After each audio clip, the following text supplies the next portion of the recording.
بسم اللہ الرحمن الرحیم۔ گمنام ہیرو کے معزز ناظرین السلام علیکم۔ دوستو لائک ضرور کر دیا کریں، شکریہ۔ آئیے چلتے ہیں کہانی کی طرف۔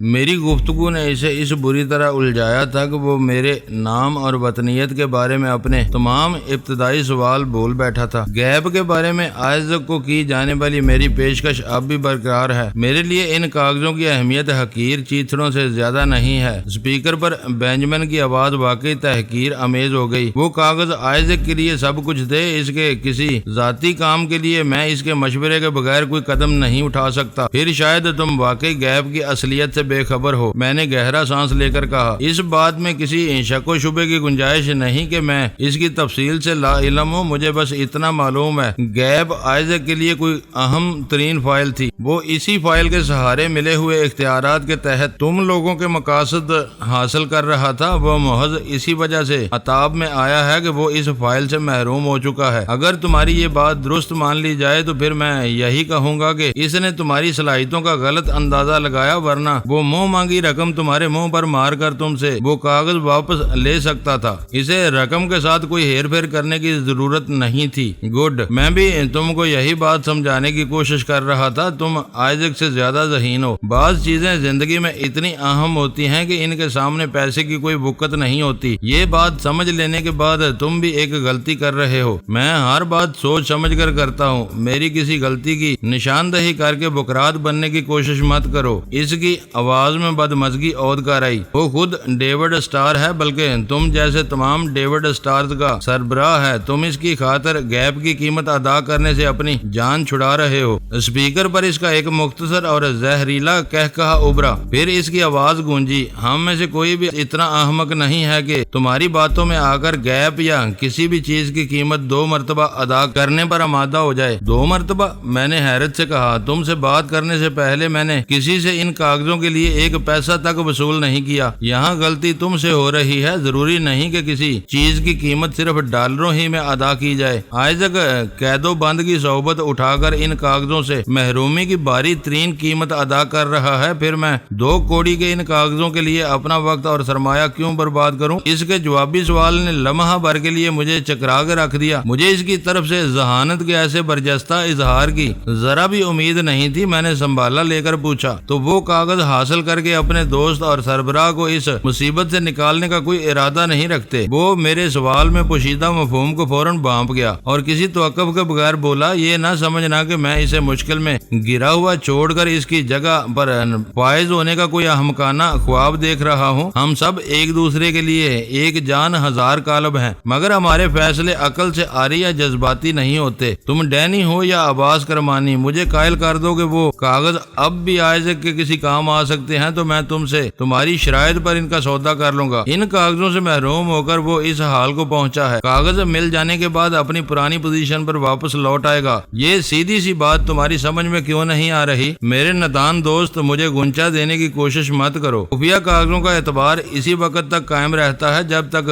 وہ متعلقہ ہاتھوں میں رہتے ہیں۔ ایک بار وہ کسی حریف یا دشمن کے ہاتھ لگ جائیں تو ردی ہو جاتے ہیں۔ آئزک کو ساری سزا اسی بات کی مل رہی ہے کہ وہ ان خفیہ اور اہم ترین کاغذوں کی حفاظت نہیں کر سکا۔ وہ کاغذ ردی ہی ہو چکے ہیں تو کچھ لوگ میری تلاش میں سر دڑ کی بازی کیوں لگائے ہوئے ہیں؟ وہ اپنی نکتہ آفرینی سے مجھے مسلسل مدافعت پر مجبور کر رہا تھا۔ یہ وہی بتا سکتے ہیں۔ میری یہ سوچی سمجھی رائے ہے کہ گیپ کی بازیابی سے اب آئزک کو کوئی فیض نہیں پہنچے گا۔ اب ان کاغذوں کی فکر ان لوگوں کو ہوگی جنہوں نے آئزک کو آزادیاں دی ہوئی تھیں۔ وہ یہ پسند نہیں کریں گے کہ ایسے اہم کاغذ ملک سے باہر جائیں۔ آئزک بیل کے برعکس بینجمن فورڈ بہت صاف ذہن کا مالک تھا۔ اس گفتگو میں اس نے یہ ثابت کر دیا تھا کہ وہ ہر مسئلے کو اس کے صحیح تناظر میں پرکھنے کا عادی تھا۔ گیپ کے مندرجات سے لا علم ہونے کے باوجود اس نے صحیح صورتحال کا ادراک کر لیا تھا اور مجھے اس کو اپنے جال میں پھانسنے میں کھلی ناکامی ہوتی نظر آ رہی تھی۔ وہ مر کر بھی مجھ تک نہیں پہنچ سکیں گے۔ معلوم ہوتا ہے کہ اب مجھے انہی سے سودا کرنا پڑے گا۔ میں نے فیصلہ کن لہجے میں کہا، تم تم پر میں بلا وجہ اپنا وقت برباد کر رہا ہوں۔ اگر تمہارا عباس کرمانی ہونا تسلیم کر لوں تو اخبارات اس حوالے سے تمہیں ایرانی سیکرٹ ایجنٹ قرار دے رہے ہیں۔ کیا تم نے یہ کاغذات اپنے ملک کے بجائے صرف رقم کے لیے اڑائے تھے؟ ساواک بالے کچا کھیل نہیں کھیلتے، میرے ملک کے لیے ان کاغذوں کی نقلیں بھی بہت کافی ہوں گی، تمہاری یہ کسی اور کی ضرورت اصل کاغذوں تک محدود ہے۔ میں صرف انہی کا سودا کروں گا، غیب کا متن جانے بغیر یہ باتیں تمہاری سمجھ میں نہیں آ سکیں گی۔ تو تم ساواک کے آدمی ہو۔ شاہ کے زمانے میں تم لوگ دشمنوں سے زیادہ اپنے ہم وطنوں کے لیے ہوا بنے ہوئے تھے۔ بینجمن نے متجسس لہجے میں کہا، تمہاری مادری زبان میں اس لفظ کے کیا معنی ہوتے ہیں؟ یہ لفظ نہیں، کئی اچھے الفاظ کا مخفف ہے۔ اب سب کچھ بدل گیا ہے، ایران میں اداروں کی شناخت بدل چکی ہے، شاہ کا دور اس کے ساتھ دفن ہو چکا ہے۔ اس کے اقتدار کے زمانے میں ایران کا کوئی سرکاری اہلکار امریکہ کی طرف میلی آنکھ سے نہیں دیکھ سکتا تھا۔ میں نے محض کوئی راہ ملنے کی امید میں اس سے گفتگو جاری رکھی۔ آج میں CIA کے لیے ایک چیلنج بنا ہوا ہوں، وہ شاید میرا ہمبال بھی بیکار نہیں کر سکیں گے، اور تمہاری فون پر کوئی ایسا آلہ بھی لگا ہوا ہے جو گفتگو میں کسی بھی مداخلت کی صورت میں فون بند کر دیتا ہے۔ اس نے تائج طلب لہجے میں سوال کیا۔ میدان میں اترنے سے پہلے اپنے دفاع کا بندوبست نہ کرنے والے عام طور پر برے انجام سے دوچار ہوتے ہیں۔ یہاں حالات اس قدر خوفناک ہیں کہ تم جیسے بارسوخ سورما بھی اپنے دفتر میں تالا ڈال کر اپنے کچاروں میں جا چھپے ہیں۔ میں کس گنتی میں ہوں؟ ہم بھاگے نہیں ہیں۔ اس نے فوراً ہی میرے الزام کی تردید کی۔ موجودہ لہر کی گرد بیٹھ جانے کا انتظار کیا جا رہا ہے، پھر تم دیکھ لو گے کہ زمین تمہارے لیے کتنی تنگ ہو چکی ہے۔ آئزک کی اپنی غلطیاں جو بھی رہی ہوں، اس کی ذلت کا بدلہ ضرور لیا جائے گا۔ چاہو تو میں اسی وقت تمہاری پسند کی جگہ پر تم سے مقابلہ کرنے کے لیے تیار ہوں، تاکہ تم آئزک کی طرح مجھے بھی دور سے گولیاں مار کر بھاگ جاؤ۔ اس کی آواز میں طنز کی تلخی پیدا ہو گئی۔ میرے لیے تمہارے یہ ہتھ کنڈے نکارا ثابت ہوں گے، اور میں یہ بھی بتا دوں کہ تم نے میرے گھر کے فون کا سراغ لگا لیا ہے۔ ادھر کا رخ کرنے کی کوشش کی تو تمہارے چیتھڑے بھی مشکل سے ملیں گے۔ بزدل لوگ ہمیشہ ایسے ہی ہساروں میں رہتے ہیں اور خود کو محفوظ سمجھتے ہیں، لیکن آخرکار بہت بے بسی کی موت سے دوچار ہوتے ہیں۔ وہ ایک دم ہی بفر گیا۔ موت ان لوگوں اور زمینوں پر نازل ہوتی ہے جنہوں نے ہمیں امان دی اور نہ ہمارا وجود گوارا کیا۔ تم ڈینی ہو تو پاکستان کی اور عباس ہو تو ایران کی خیر مناؤ۔ ہم لوگ جس ہدف پر کام کرتے ہیں اسے ہر قیمت پر حاصل کر کے رہتے ہیں۔ اس کی وہ ہرزہ سرائی میرے لیے قابل برداشت نہیں تھی۔ میں نے جل کر کہا، اسی طرح جیسے آئزک آج کل اپنے سارے ہدف حاصل کر رہا ہے۔ Shut up. وہ اپنی نفاست اور معاملہ فہمی کو خیر بات کہہ کر بدکلامی پر اتر آیا اور میں نے فون بند کر دیا۔ یہ کچھ زیادہ ہی مشکل شکار معلوم ہوتا ہے، ویرا نے پرتشویش لہجے میں کہا۔ تم اسے گھیر گار کر کہیں ملنے پر آمادہ کرنا چاہ رہے تھے، مگر وہ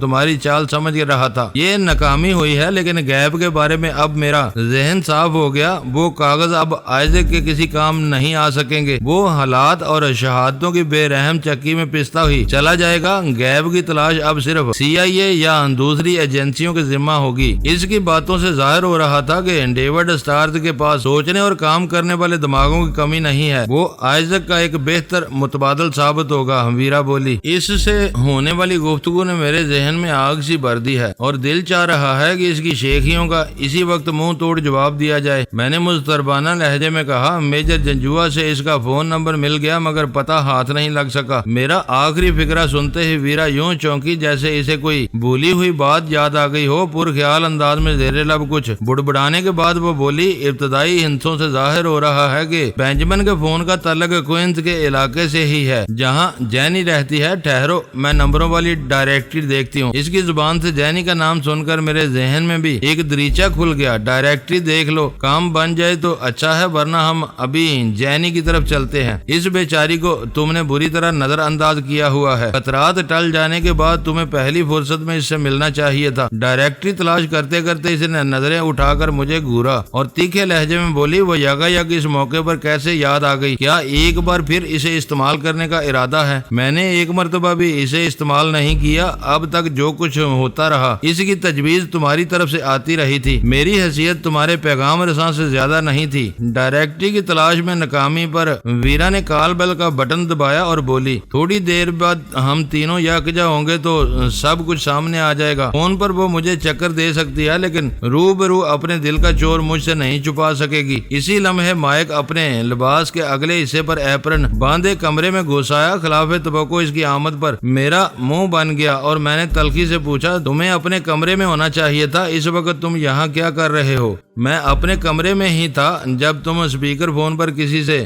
بات کر رہے تھے، تو میں تم دونوں کے ڈنر کی تیاری کے لیے کچن میں آیا تھا اور وہیں مصروف تھا۔ اس کی زبان سے اسپیکر فون کا حوالہ سن کر میرے تن بدن میں آگ سی لگ گئی۔ ڈنر گیا باڑ میں۔ جب تمہیں ایک بار بتا دیا گیا کہ تم اجازت کے بغیر اندر نہیں آؤ گے تو تم نے یہ حرکت کیوں کی؟ تم ہماری سونگن لینے کے چکر میں لگے ہوئے ہو، یہ تمہارا وہم ہے۔ اس نے نہایت سنجیدہ اور مدافعانہ لہجے میں کہا، میں تمہاری خلوت اور ہدایت کا پورا احترام کرتا ہوں، لیکن مجھے یہ معلوم نہیں تھا کہ کھانا تیار کرنا، ناشتہ بنانے اور کمروں کی صفائی کرنے کے لیے بھی مجھے کسی اجازت کی ضرورت ہوگی۔ یہ سب کام تو میرے فرائض کا لازمی حصہ ہے۔ میں ہر وقت اجازت لینے کے چکر میں پڑا رہا تو تمہیں کوئی چیز وقت پر نہیں مل سکے گی۔ اس کی دلیل معقول تھی، اس کے باوجود میرا غصہ رفع نہ ہو سکا۔ میں نے اسی لہجے میں سوال کیا، تم کو اپنے کام سے کام رکھنا چاہیے تھا، تمہیں اس تجسس میں پڑنے کی کیا ضرورت تھی کہ میں اسپیکر فون پر کس سے کیا بات کر رہا تھا؟ میں نے کسی تجسس سے کام نہیں لیا، اس نے حیرانگی سے کہا۔ میں بہرا نہیں ہوں۔ وہ آوازیں کچن تک آ رہی تھی، پھر بھی میں نے پوری باتیں نہیں سنی۔ میرا دھیان اپنے کام کی طرف تھا۔ میں یہاں تمہارا خدمتگار ہی نہیں، معاون اور خیر خواہ بھی ہوں۔ میرے ساتھ اتنی بے اعتمادی روا رکھو گے تو تلخیاں ہی تلخیاں پھیلتی چلی جائیں گی۔ میری بے ساختہ جلاہٹ کا اندازہ لگا کر ویرا نے گفتگو کی ذمہ داری خود سنبھال لی اور مفاہمانہ لہجے میں بولی، دیکھو مائک، یہ بے اعتمادی کی بات نہیں ہے۔ ہمیں معلوم ہونا چاہیے کہ کب ہم گھر میں اکیلے ہیں اور کب تم بھی اندر موجود ہو۔ اگر ہم جوان ہیں اور ایک دوسرے کے بے تکلف دوست ہیں، تم اندر آ بھی گئے تھے تو تمہیں کسی آواز یا اشارے سے ہمیں اپنی آمد سے باخبر کر دینا چاہیے تھا۔ بے اعتمادی سے زیادہ یہ اخلاقیات کا معاملہ ہے۔ ویرا کے اٹھائے ہوئے سوال نے اسے نادم کر دیا۔ یہ میری اخلاقی غلطی تھی اور میں اس پر شرمندہ ہوں۔ آئندہ تمہیں یہ شکایت بھی نہیں ہوگی۔ میرے بارے میں جب بھی ذہن میں کوئی بدگمانی آئے تو یہ ضرور یاد رکھنا کہ باس نے تم دونوں کے بارے میں صرف 3 آدمیوں کو اعتماد میں لیا ہے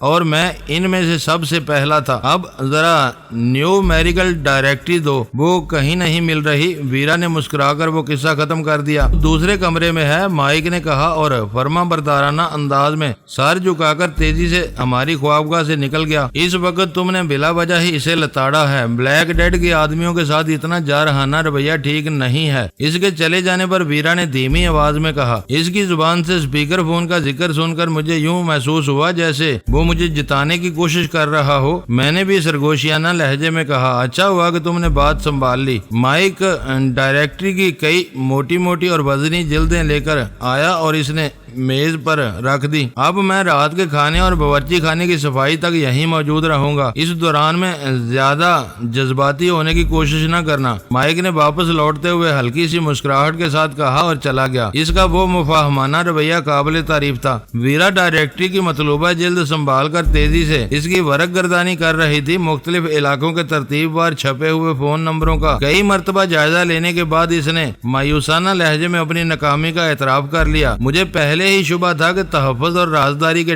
رسیا ڈیوڈ اسٹارت نے اپنے سراغ کے اس ذریعے کو بھی نظر انداز نہیں کیا ہوگا، مگر میں نے قبل از وقت اس خیال کا اظہار کر کے ویرا کی دل شکنی نہیں کی تھی۔ وہ عام طور پر شاکی رہتی تھی کہ میں تاریخ امکانات پر پہلے غور کرتا ہوں اور بیشتر اوقات وہی واضح ہو کر سامنے آ جاتے ہیں۔ ناکامی پر ویرا نے ڈائریکٹری بے پرواہی سے ایک طرف ڈال دی اور مجھ سے گویا ہوئی، اب اس خوبصورت فتنے کے بارے میں تم کیا سوچ رہے ہو؟ اسے معلوم ہے کہ تم کسی تکلیف دہ اور سیلن زدہ تہ خانے میں مقیم ہو۔ اسے بتا دو کہ تم اس مخدوش ماحول سے نجات پا چکی ہو اور اس سے ملنے جا سکتی ہو۔ فون کرنے کے بجائے کیوں نہ سیدھے اس کے گھر پہنچ جائیں، گاڑی موجود ہے اور تم نے اس کا گھر دیکھا ہوا ہے۔ ویرا نے تجویز پیش کی۔ مائک ہمارے لیے ڈنر تیار کر رہا ہے، فی الحال جینی کو فون کر دو، کھانے کے بعد سوچیں گے کہ اس سے ملنا کس حد تک سود مند ثابت ہو سکتا ہے۔ میں نے انگڑائی لے کر کہا، کھانا بھی اس کے ساتھ کھایا تو وہ بندریا خوش ہو جائے گی۔ جینی سے میرے معاملات میں حسد و رقابت کے ساتھ ویرا کو اس کی دل جوئی بھی عزیز تھی۔ مائک کا بنایا ہوا کھانا بھی کسی وقت کام آ جائے گا۔ یہاں ویسے بھی گھروں میں ہر وقت تازہ کھانا تیار کرنے کا رواج نہیں ہے۔ ہر ڈش تھوک کے حساب سے تیار کر کے ڈیپ فریزر کر دی جاتی ہے اور پھر مائکرو ویو اوون کے ذریعے تازہ کر کے ہفتوں کھائی جاتی ہے۔ ہو سکتا ہے کہ وہ بیکسٹر کے جمائے ہوئے کھانے گرم کر رہا ہو۔ دیکھ لو کہ وہ گھر پر ہی ہے یا کہیں آوارہ گردی کے لیے نکلی ہوئی ہے، میں نے مشورہ دیا۔ فون پر گفتگو کا آغاز ہوتے ہی میں نے اندازہ لگا لیا کہ جینی گھر پر موجود تھی۔ ویرا کو باتوں میں مصروف چھوڑ کر میں کچن کی طرف ہو لیا۔ میری دانست میں یہ امکان نہ ہونے کے برابر تھا کہ جینی اپنی کسی مصروفیت کی بنا پر ویرا جیسی پرانی سہیلی سے ملاقات کا وہ موقع گنوا دیتی۔ ہماری طرف سے تمہیں آزادی ہے، میں نے باورچی خانے میں پہنچ کر مائک کو خوشخبری سنائی۔ ہم آج کا کھانا باہر کھائیں گے، چاہو تو تم بھی 2-3 گھنٹوں کے لیے آوارہ گردی کے لیے نکل سکتے ہو۔ اس اطلاع پر مائک نے فوراً ہی چولہے کا برنر بند کر دیا۔ شاید تم دلوں میں بھی جھانک سکتے ہو، نہ جانے کیوں مجھے اپنی گرل فرینڈ یاد آ رہی تھی۔ مجھ سے بات کرتے ہوئے اس کے ہاتھ تیزی سے سامان سمیٹنے میں مصروف تھے۔ مجھے واپسی میں دیر سویر ہو جائے تو فکر مت کرنا، دروازہ اندر سے بلٹ کر کے سو جانا، بس صبح تمہیں میرے لیے بلٹ گرانے ہوں گے۔ میں نے بھی مائک کا ہاتھ بٹانا شروع کر دیا۔ میرے لیے یہ اچھی خبر تھی کہ ہمارے ساتھ وہ بھی گھر سے باہر جا رہا تھا اور مجھے ٹیلی فون لائن سے CSD الگ کرنے کی ضرورت نہیں تھی۔ تھوڑی دیر پہلے کی تلخ کلامی کے بعد میرے معاون رویے نے مائک کے دل سے رہی سہی کدورت بھی ختم کر دی۔ وہ کچن سے فارغ ہو کر سیدھا اپنے کوارٹر کی طرف چل دیا۔ میں واپس لوٹا تو ویرا کے مذاکرات بدستور جاری تھے۔ وہ جینی سے ہنس ہنس کر باتیں کر رہی تھی۔ مجھے دیکھتے ہی اس نے کہا، تمہاری وہ من موہنا بھی منڈلاتا ہوا آ گیا ہے۔ میں کوشش کروں گی کہ اسے بھی اپنے ساتھ لے کر آؤں، اس کی وجہ سے مجھے تمہارے گھر پہنچنے میں آسانی رہے گی۔ وہ آ جائے تو اسے باقی باتیں تم خود کر لینا۔ میں ایک گہرا سانس لے کر اپنا سر جھٹکتا ہوا کرسی پر بیٹھ گیا۔ اس وقت ویرا کی وہ منافقت مجھے زہر محسوس ہوئی تھی۔ وہ جینی کو ایک مرتبہ پھر میرے سر پر سوار ہونے کی ڈیل دے رہی تھی، جبکہ وہ میرے اور جینی کے میل جول میں کسی بھی قسم کی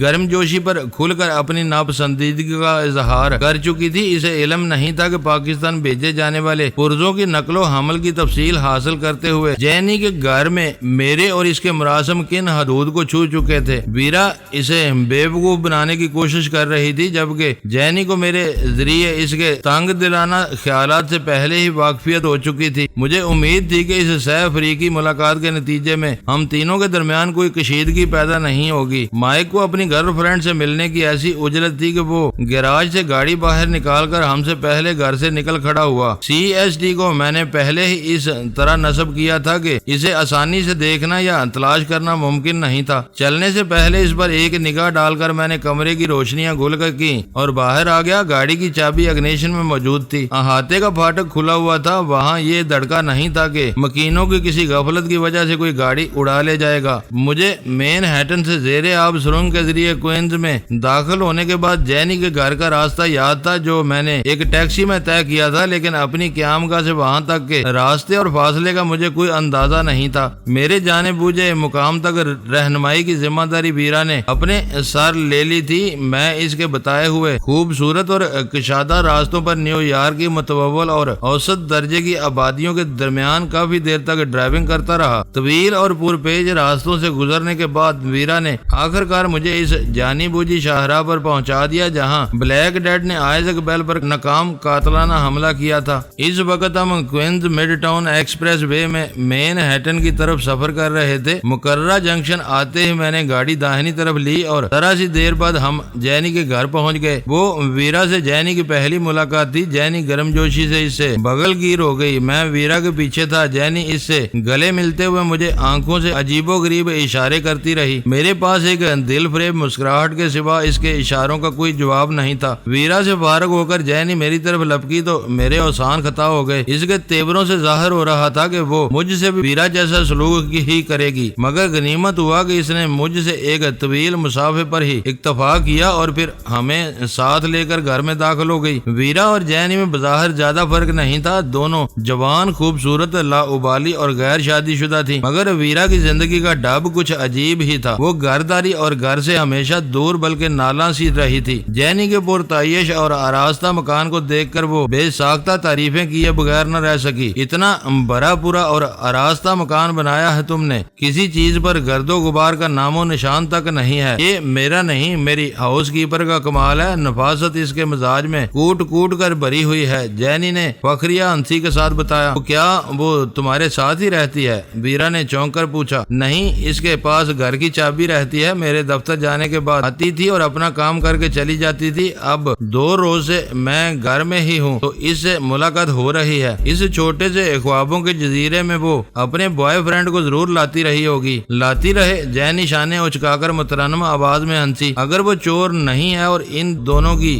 وجہ سے میرے گھر کی کسی چیز کو نقصان نہیں پہنچتا تو میرا کیا حرج ہے؟ اچھا ہے ان کا ہوٹل کا خرچ بچ جاتا ہے۔ اس گھر میں پچھلی ایک رات میں نے جس خوف اور کرب میں گزاری ہے، اس وقت تمہارے ساتھ مجھے وہ بھی یاد آ رہی تھی۔ خوف کے عالم میں تنہائی انسان کو ڈسنے لگتی ہے۔ وہ ایک جھرجھری لے کر خاموش ہو گئی۔ سوری جینی، ویرا مربیانہ انداز میں اس کی پشت پر ہاتھ پھیرتے ہوئے بولی۔ میری اپنی مجبوریاں تھی۔ وہ رات ہم سب کے لیے ایک ڈراؤنے خواب کی طرح تھی۔ خدا کا شکر ہے کہ اس کا انجام اچھا ثابت ہوا۔ نتائج مختلف ہوتے تو اس وقت بھی ہم اسی عذاب سے دوچار ہوتے۔ ویرا نے مکان کی تعریف کر کے جینی کا دل بڑھا دیا تھا۔ وہ اسے ساتھ لے کر گھر کا ایک ایک کونا دکھاتی پھر رہی تھی۔ اس دوران میں ان کی باتیں بھی جاری تھی۔ میرے لیے وہ مکان اچھی طرح دیکھی بالی تھی۔ اس سیر میں میرے لیے کوئی دلچسپی نہیں تھی۔ میں نے ڈرائنگ روم میں بیٹھ کر سگریٹ سلگا لی۔ ویرا کے ساتھ ڈرائنگ روم میں واپس آتے ہی جینی والہانہ انداز میں براہ راست مجھ سے مخاطب ہو گئی۔ تم نے روزی کو بہت پریشان کیا ہوا ہے، کبھی اسے مشکل حالات میں چھوڑ کر بھاگ جاتے ہو اور کبھی کئی دن اس کی خبر نہیں لیتے۔ ہم تینوں کے درمیان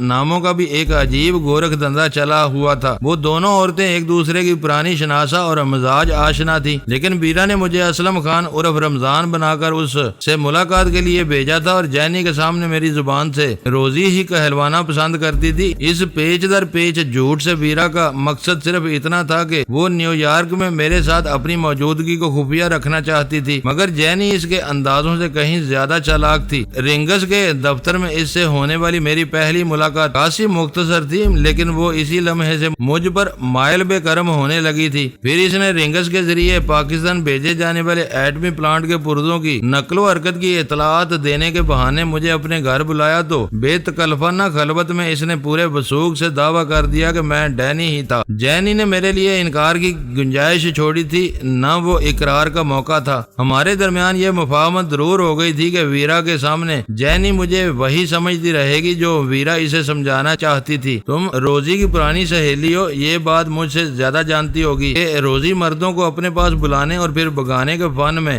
جگانا اور روزگار ہے۔ یہ اور بات ہے کہ جب آدمی کی جان پر بن جائے تو اس کے عشق و محبت کے سارے دعوے پانی کے بلبلوں کی طرح بیٹھ جاتے ہیں۔ میرے جواب پر جینی نے دل کھول کر کہا لگایا، تم عجیب مرد ہو کے اتنی ڈٹائی سے اپنی بزدلی کا اعتراف کر رہے ہو۔ اس تہ خانے میں ویرا نے بھی وہ پوری رات گزاری ہی تھی۔ میں ایسی مردانگی کو دور ہی سے ساتھ سلام کرتا ہوں جس میں ناحق موت کا خطرہ ہو۔ روزی کے پیچھے لگے ہوئے قاتلوں اور خونیوں کو اس سے کیا فرق پڑتا ہے کہ وہ ایک مرتبہ میں ایک عورت کو مارتے ہیں یا اس کے دوست کو بھی پابند زمین کر دیتے ہیں۔ تم جو کچھ بھی ہو، آدمی دلچسپ ہو۔ مجھ سے کہتے کہتے وہ اچانک ویرا کی طرف متوجہ ہو کر بولی، مجھے اس کی ان ہی باتوں پر پیار آتا ہے، لیکن یہ بات بات پر بھڑکنے لگتا ہے۔ ویرا نے جینی سے نظریں بچا کر مجھے گھورا، پھر بے چینی سے پہلو بدل کر بولی، یہ اتنا بونگا بھی نہیں ہے، تم نے بلا وجہ اس کی تعریفیں کر کے اسے سر پر چڑھا لیا ہے، اس لیے یہ اس وقت کچھ زیادہ ہی بن رہا ہے۔ پچھلی بار تو یہ بہت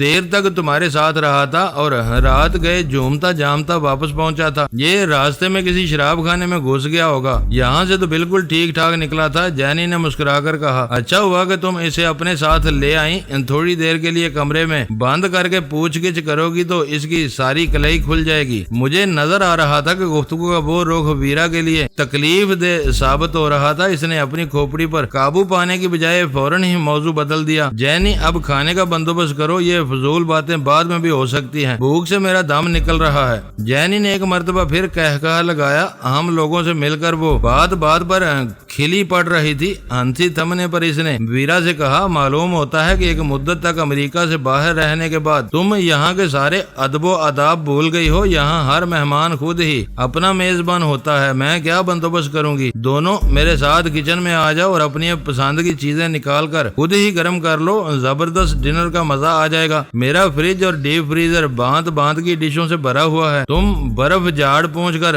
2-4 ڈشیں پہچان کے قابل بناؤ، ہم آتے ہیں۔ یوں کہو کہ اپنے دوست کے ساتھ تخلیہ چاہتی ہو۔ جینی نے ویرا کے فکروں میں چھپا ہوا مفہوم خوش دلی سے دہرایا اور اپنی بری بری کمر کو لچکیلے بل دیتی ہوئی ڈرائنگ روم سے نکل گئی۔ اس کے سامنے اس قدر احمق اور بودے بننے کی کوشش مت کرو کہ وہ تمہیں تل کر کھانے کا پروگرام بنانے پر مجبور ہو جائے۔ جینی کے جاتے ہی ویرا دانت پیس کر سرگوشیانہ لہجے میں گرائی، اوباش لڑکیاں ایسے نکمے اور ڈرپوک مردوں پر جان دیتی ہیں۔ اب تبدیلی مشکل ہے ڈارلنگ، میں نے ویرا کی آنکھوں میں آنکھیں ڈال کر کہا۔ پچھلی 2 ملاقاتوں میں نے اسی تدبیر سے خود کو اس کی ذات سے بچایا تھا۔ اب میں نے پٹڑی بدلنے کی کوشش کی تو وہ بدگمانی میں مبتلا ہو جائے گی کہ تم نے تخلیے میں مجھے کوئی پٹی پڑھائی ہے۔